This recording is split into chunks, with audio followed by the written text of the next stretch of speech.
Let's talk about the neo-Nazis. Those crazy, wacky guys. They're back. They never go away. Their Facebook page? We're going to find out about their Facebook page in a second. This story is so bonkers. It's ridiculous. A man living in North Dakota. His name's Craig Cobb.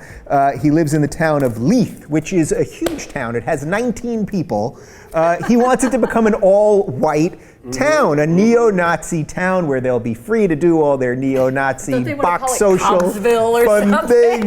Yeah. It's completely insane. Oh, God. Now, the thing is, guess how many black people currently live? Can I guess? Yeah. One. You're right, there's one guy. So basically they're trying to get the one black guy out of it. And obviously this is completely insane.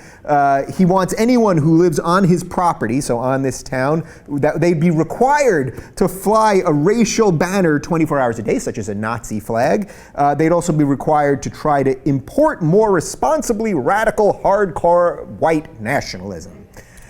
Oh, white people. Is there anything? I mean, reading this story and then reading that he had been buying up these properties so he could expand his property and then invite his white friends. Hey, come on, you can come live on my property. I've been buying it up. It's so scary.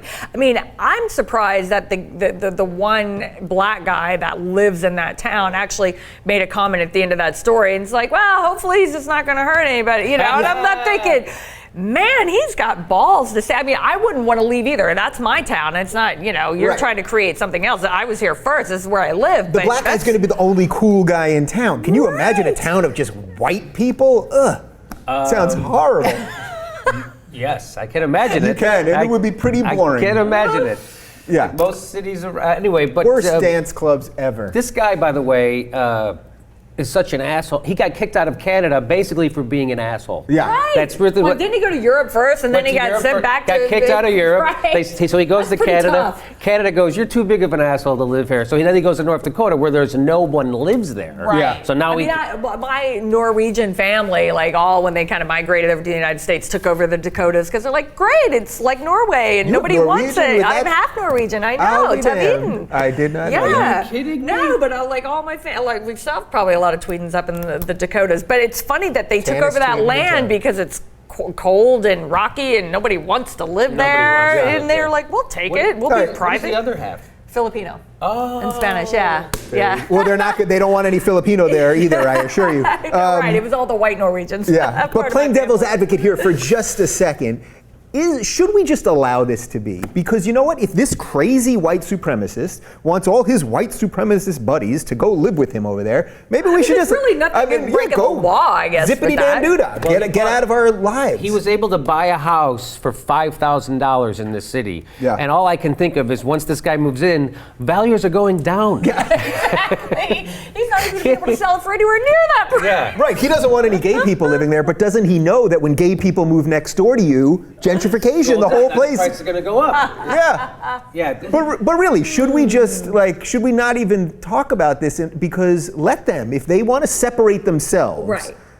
And be very isolated up there, because who really wants to live in North Dakota? I don't. Yeah. Thank you. So, he's not breaking any laws as of right now. He's just trying to gather all his white neo-Nazi friends to go live with him, and that, whatever. Leave the crazy kook heads up there by themselves. Well, how ironic he had to come back to the United States, a multicultural country, so he could have his hate. Right? Yeah. They wouldn't allow it. And they wouldn't allow it in Canada. In the white countries, they wouldn't allow it so much, even though Canada's a lot more multicultural than we think. But I forgot my second point. You had something there. There was something good. We'll get you around to it. All right. Well, I see this as sort of let the guy have his white cake. As long as he doesn't bother anybody else. Yes, Jim. I just want to say it's good so now we can be identify. When I see a skinhead, I'm like, oh, good. I know to not go near you. You're not going to trick me. I'm not going to walk over to you and say a nice thing to you, and you go, hey, how about those niggers? You ever have that happen? Oh shit, stop it! I didn't know that was coming. So it's good. It's like guys who wear the American flag. It's like, I know you're an asshole already. I don't need to meet you. So it's good to see those people. It keeps them away from you. Yeah. We can thread all the stories we've done here together, because I'm pretty sure some of the people that are moving to North Dakota, this guy, are the anonymous commenters we talked about earlier. There's definitely those white supremacists love anonymous commenting. They will spew their hate wherever they can find a forum. They absolutely will. But we know you guys won't, and that's why we love you. So comment, like. That's Leeann Tweeden. That's Jimmy Dore. I'm Dave Rubin. We'll do this again next week, barring World War III. Okay.